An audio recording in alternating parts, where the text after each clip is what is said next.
Boa noite. Quinta-feira, 18 de junho, 19 horas. Ao meu lado aqui é a Elisângela, nossa intérprete de Libras. Adiante, será uma live bastante rápida, né? Curta, mas tem assuntos aqui bastante palpitantes. Primeiro aqui é a questão da operação de hoje, sobre a prisão do Queiroz.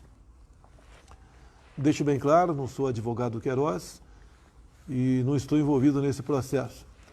Mas o Queiroz não estava foragido e não havia nenhum mandato de prisão contra ele. Né? E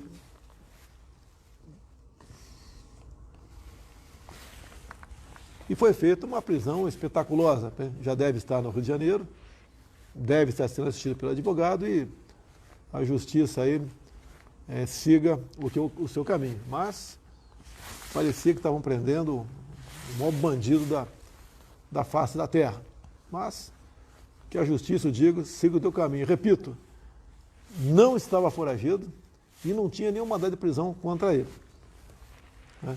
E tranquilamente, se tivessem pedido ao advogado, eu acredito, o comparecimento dele a qualquer local, ele teria comparecido. E por que estava ali naquela região de São Paulo? Que é perto do hospital onde faz tratamento de câncer. Então esse é o quadro. Da minha parte está encerrado aí o caso Queiroz.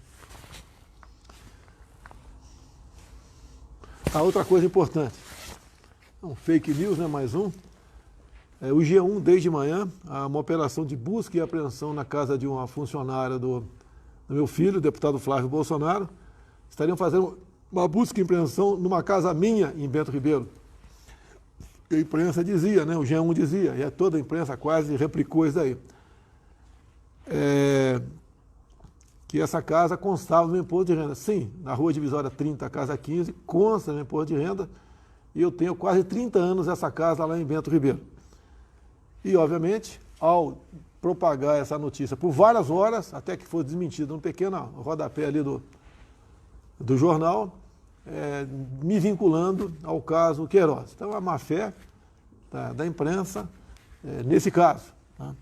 Lamento, mas é praxe, né, da grande mídia divulgar notícias nesse sentido. E também dizia que eu fui avisado de manhã pelo sistema de inteligência particular meu.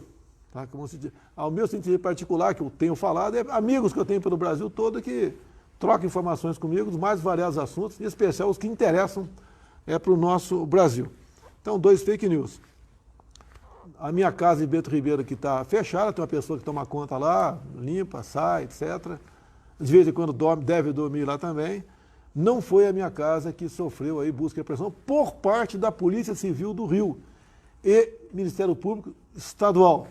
Não tem nada de federal, eu não respondo, pelo que eu sei, nenhum filho meu responde qualquer processo na Justiça Federal ou perante a Polícia Federal. Mais uma coisa? Vamos lá? Lançamos, dia de ontem, o Plano Safra 2020 e 2021. Qualquer país do mundo, né, tem como objetivo permanente a sua segurança alimentar. Que num país, muita coisa que falte, você tem como contornar. Agora, quando falta comida, complica a situação. Então, o mundo todo, todos os países do mundo buscam a sua garantia alimentar, vamos assim dizer.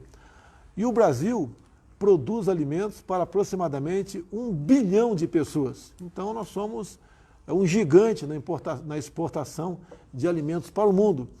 E o mundo todo quer diversificar os países que buscam alimentos. Assim foi a nossa ida na região do mundo árabe, região de Japão, Coreia do Sul, outros países também que visitamos. Tá?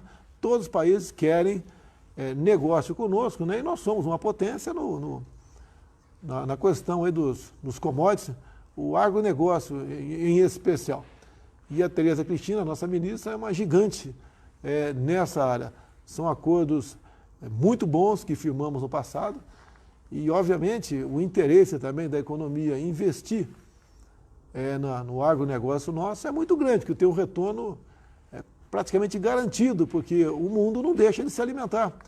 E o mundo cresce aproximadamente por ano mais 60 milhões de habitantes.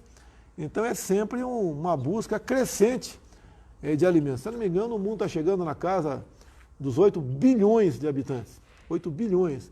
Então, em um espaço de mais ou menos 15 anos, o mundo tem crescido na razão de 1 bilhão de habitantes.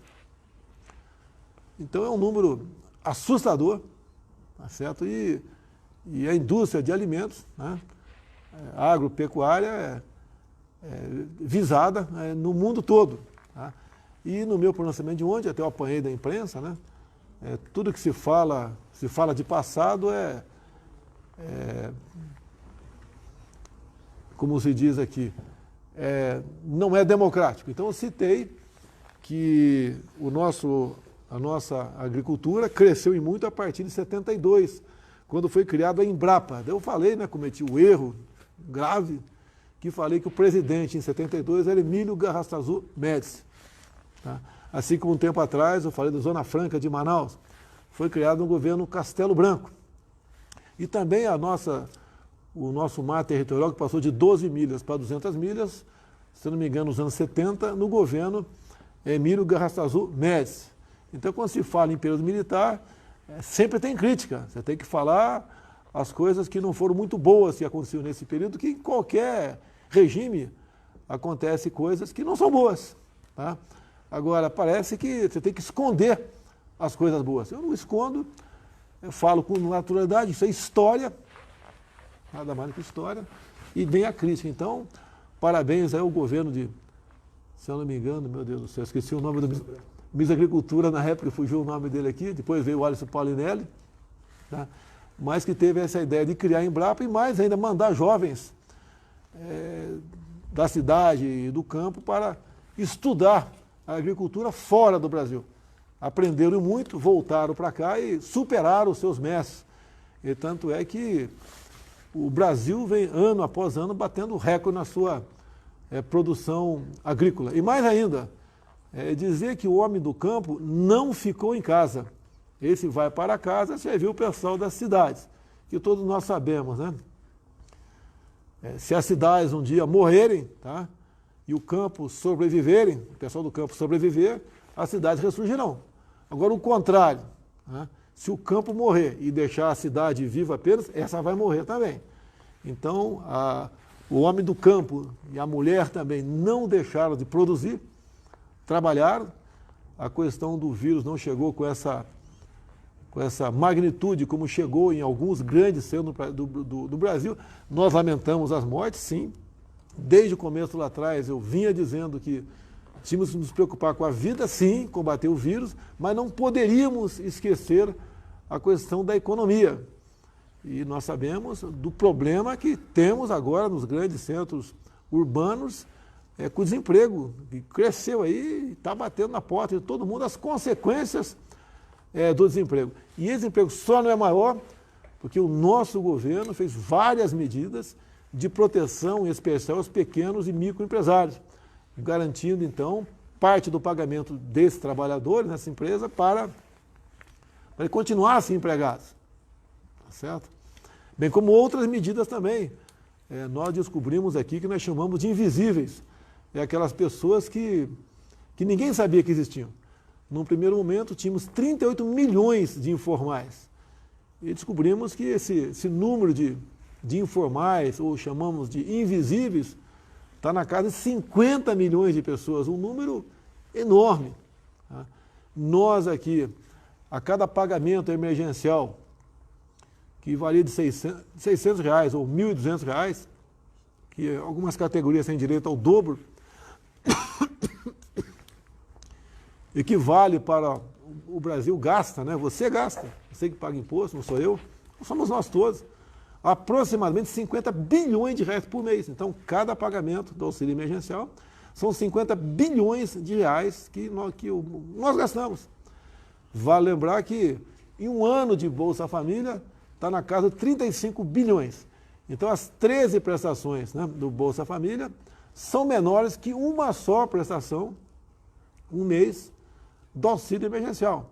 Então foi paga a primeira parcela, paga a segunda parcela, tá? E tem a terceira parcela ainda. Muitos já reclamam do calendário. Nós gostaríamos que tudo pudesse ser bastante ágil, né? Mas não podemos esquecer um número enorme de pessoas, 50 milhões de pessoas, e tem alguns outros milhões de pessoas que estão em análise. Uns têm direito, outros não têm. E essa análise é feita praticamente de forma manual. Tá? Então estamos trabalhando nesse sentido. Eu vejo muita gente criticar aí servidores públicos. Lembra que o pessoal da Caixa Econômica ainda trabalha de segunda a sábado na busca desses pagamentos, que são justos, né? E nós queremos ajudar, sim, essas pessoas que não, já enfrentavam dificuldades na informalidade, e agora os R$600 ajuda, dá para fazer uma compra do mês, sei disso, a pessoa não vai se alimentar muito bem com o que vai comprar, porque o dinheiro é curto, tá certo? Mas ajuda até que não venhamos a ter problemas sociais no Brasil. Agora isso nós precisamos da colaboração de todo mundo, né? Para que essa terceira parcela se pague, né? Que não vai ter problema, está garantido. Pretendemos ter a quarta e a quinta parcela também. Alguns acham que tem que ser de R$600. Tudo bem, tá? Mas o nosso endividamento está enorme, né?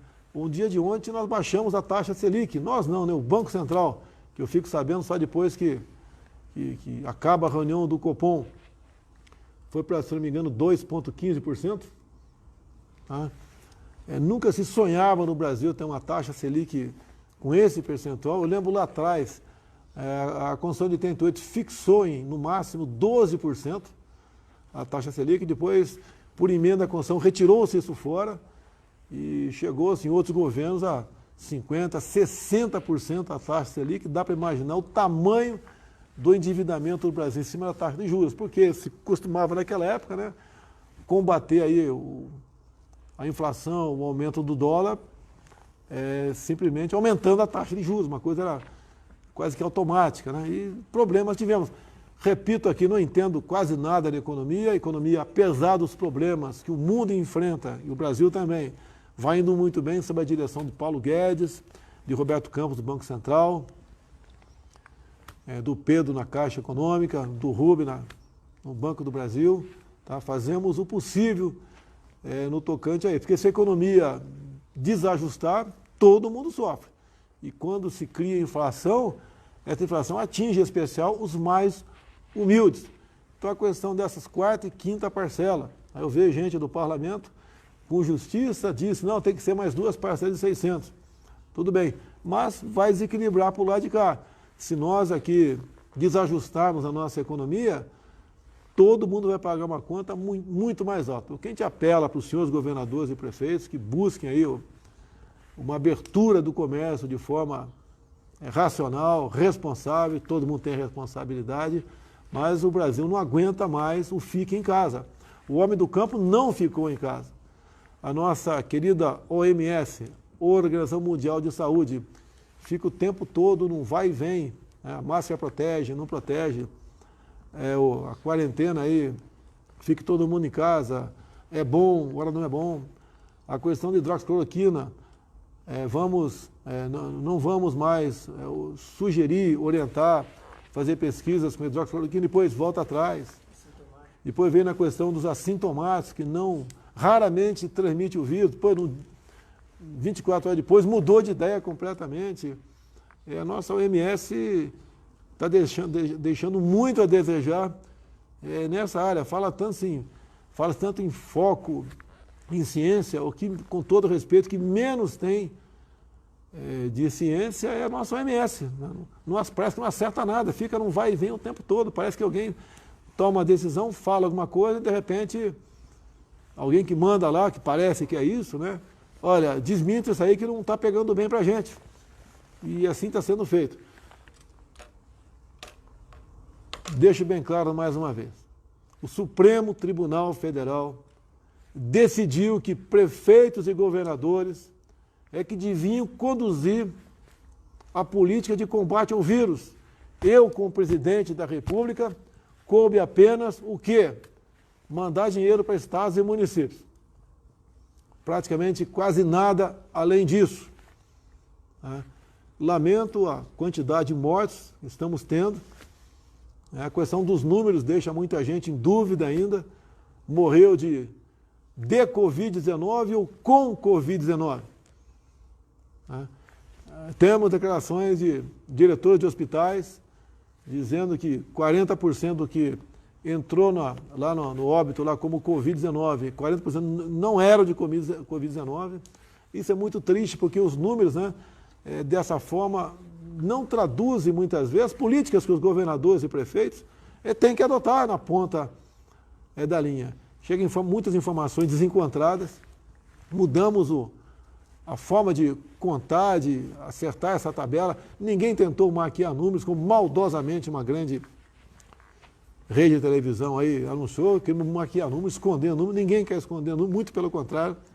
Nós queremos mostrar os números reais, para você fazer um levantamento em tal estado, tal região, realmente o número de contaminados tem diminuído, o número de óbitos tem diminuído, então a pandemia passou por lá, já se contaminou aproximadamente 70% das pessoas, dificilmente alguém daquela região vai contrair o vírus, porque as pessoas que já conseguiram imunização não transmitem para outras. Tá? Esse é o trabalho do Eduardo Pazuello, lá no Ministério da Saúde. Mais uma coisa nessa área aqui. Agronegócio. Tá? Lembrar também que o agronegócio, esse plano safra, também tem uma parte considerável de recursos destinado à agricultura familiar, inclusive com a menor taxa de juros, que já teve notícia nessa área, de 2,75% a 4% para a agricultura familiar. Okay?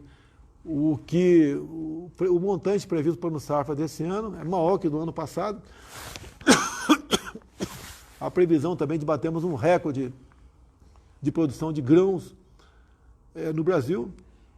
Então está de parabéns aqui todo o pessoal do campo, em especial aqui a senhora Tereza Cristina, nossa ministra da Agricultura, lá desse estado aí, ao qual eu morei por 3 anos, Mato Grosso do Sul. Um abraço especial para a minha querida Nilhac.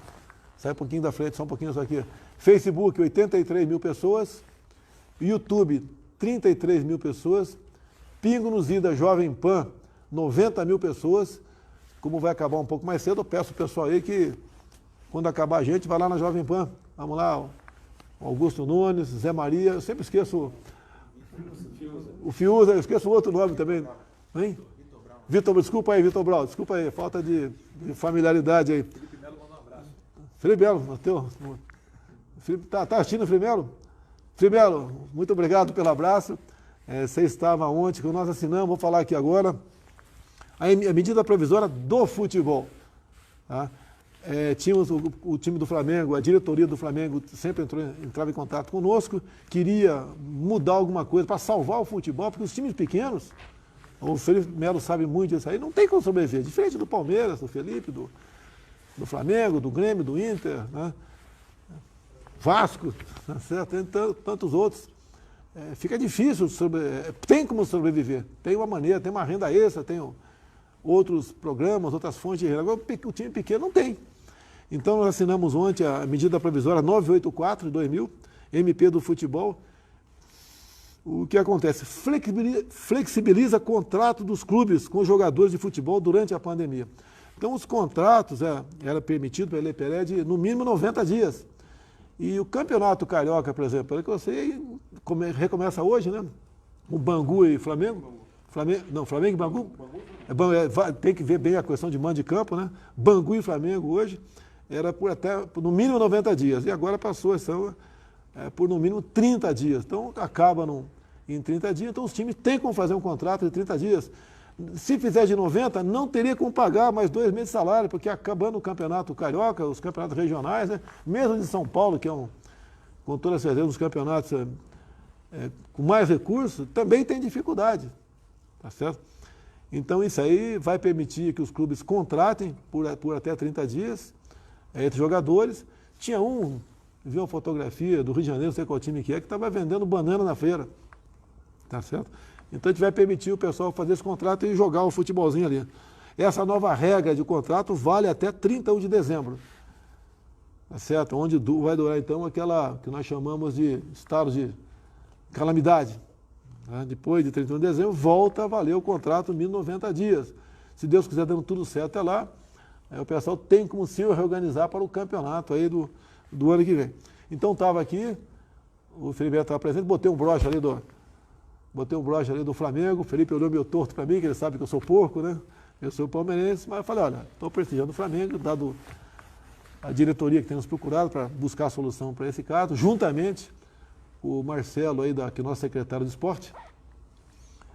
E falei, Felipe, né? Eu estou com o broche do Flamengo aqui, mas se Deus quiser, estarei no Catar em dezembro para ver você levantar a taça de Palmeiras bicampeão mundial, ok? Vamos lá. Uma coisa importante na medida provisória, por isso que eu falei, é Bangu e Flamengo, e não Flamengo e Bangu. Por quê? Porque nessa MP, ela diz que pertence ao clube mandante o direito de arena. Ou seja, hoje o Bangu manda na imagem do Flamengo. O Bangu diz qual televisão, outra mídia social qualquer que vai transmitir o jogo. O Flamengo não apita. Quem apita é o Bangu. Tá? Então esse direito de arena é muito importante porque há um conflito entre alguns clubes, né, no tocante a isso, e esse conflito deixa ele existir. Então o mandante é que vai dizer aqui qual TV vai transmitir aquele jogo. Também serão distribuídos, né, por essa medida provisória, em partes iguais aos atletas do espetáculo 5% da receita proveniente da exploração dos direitos desportivos audiovisuais. Então, se uma TV paga X, 5% de X vai de forma igual para os atletas ali de futebol. Com toda certeza, o jogo do Bangu, por exemplo, a gente entende, reconhece, é um time que tem dificuldade financeira, e os jogadores, não é esse salário todo, que alguns acham que só porque joga futebol tem um salário muito bom, e nesse jogo com o Flamengo, com toda certeza o Bangu vendendo bem essa direito de imagem, deu uma boa arrecadação, e 5% vai para os atletas de forma aí,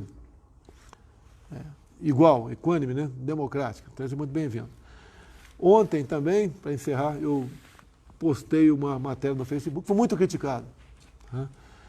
O que acontece? O advogado-geral da União, ele emite pareceres, e uma vez aí esse parecer sendo publicado no Diário Oficial da União, passa a ter força de lei.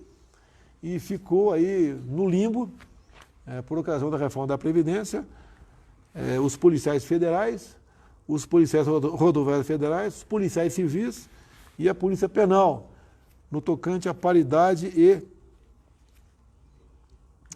integralidade. O pessoal me criticou, né? Eu esqueci a Polícia Militar. Deixo bem claro que a Polícia Militar tem esse direito, então eu não esqueci, é que tem esse direito. E outra coisa, não é eu esquecer, tá? É porque o parecer do advogado-geral da União não pode legislar.